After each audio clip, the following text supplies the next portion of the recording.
Boa noite, pessoal. Tudo bom? Olha, nós estamos na página 14 e hoje nós vamos falar sobre o tempo e a história. Veja bem, acompanhe minha leitura. Ó, o tempo é uma referência fundamental para o trabalho do historiador. Podemos percebê-la e medi-lo de várias maneiras. O tempo da natureza, por exemplo, não depende da vontade humana. Ela simplesmente passa e é irreversível. Esse tempo pode ser percebido pelo envelhecimento das pessoas. Diferentemente do tempo na natureza, o tempo cronológico obedece às regras humanas.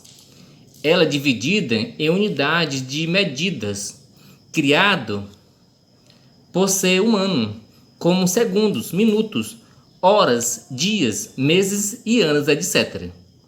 O tempo cronológico é um produto cultural, pois foi criado pelo ser humano e pode variar de uma época para outra, ou em velocidade em sociedades diferentes.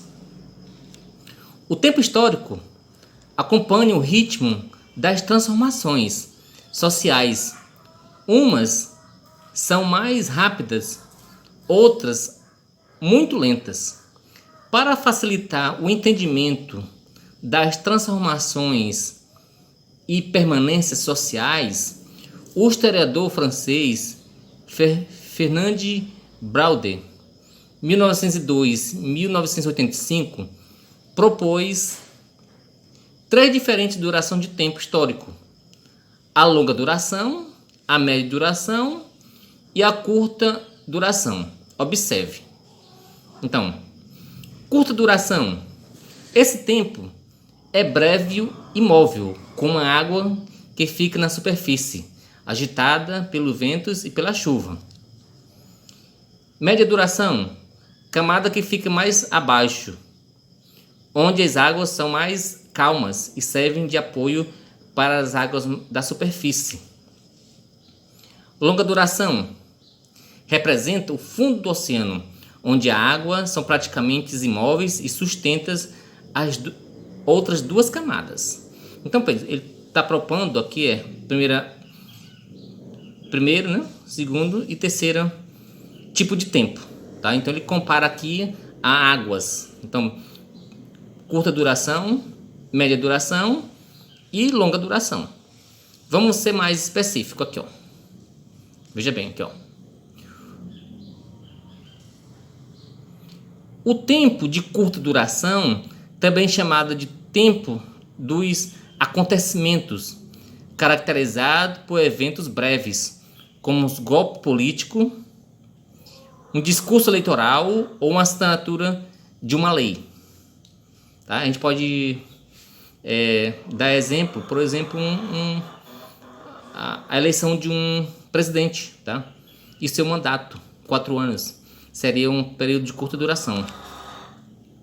Tempo de média duração, ou tempo da conjuntura, é marcado por transformações mais lentas, mas que podem ser percebidas no decorrer da vida de uma pessoa, como a vigência de um sistema econômico, né? E a duração do reinado de um monarca.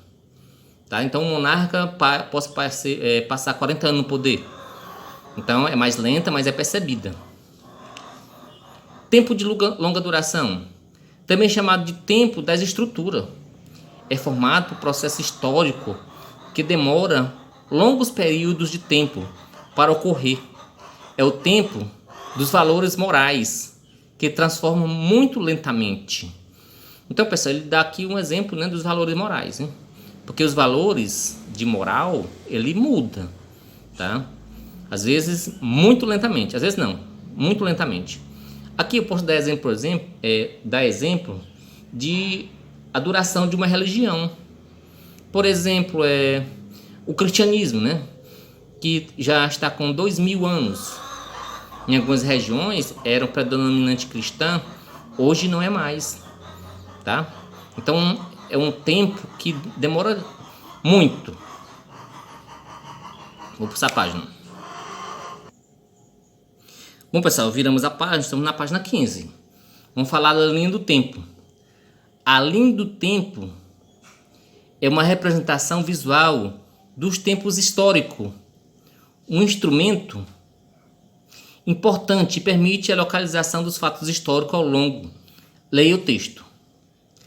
A linha do tempo é uma maneira que os historiadores encontraram para apresentar graficamente algumas das características do tempo histórico. Ela serve para localizar os inúmeros fatos históricos no tempo, para avaliar o tempo da duração de cada uma delas e também para situá-lo umas em relação às outras.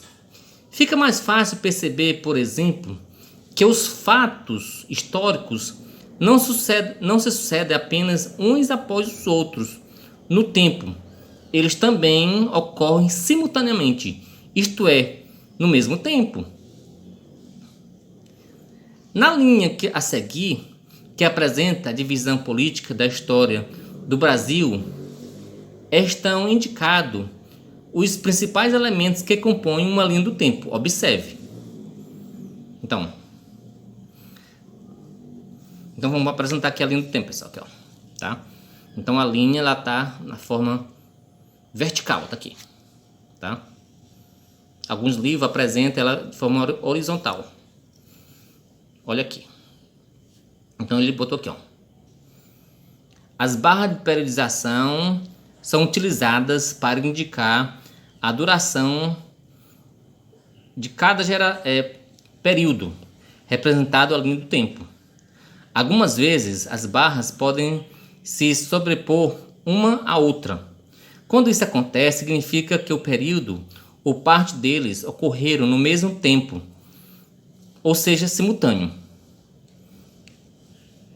Então aqui, ó, ele coloca aqui a linha do tempo começa em 1500, né? Então, 1500, chegada dos portugueses no Brasil, tá? Então o outro período vem aqui 100 anos depois, né? 1600. Então, de 1500 a 1820, o que foi que ocorreu? Período em que boa parte do território onde hoje se localiza o Brasil, que já era ocupado pelos milhares de pessoas indígenas, foi conquistado pelos portugueses e tornou-se colônia portuguesa.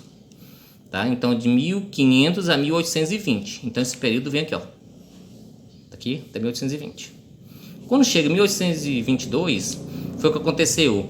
Período que abrange o reinado de Dom Pedro I e Dom Pedro II. Tá? De 1822 a 1889. Quando chega em 1889, começa o período republicano. Tá? Nesse período, o Brasil foi governado por ditadores, também por presidentes eleitos por meio do voto. Certo?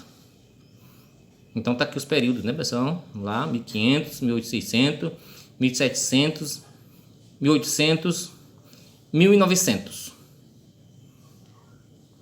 Tá certo? Então deu para compreender, né? Os historiadores, eles trabalham com relação ao tempo histórico, tá?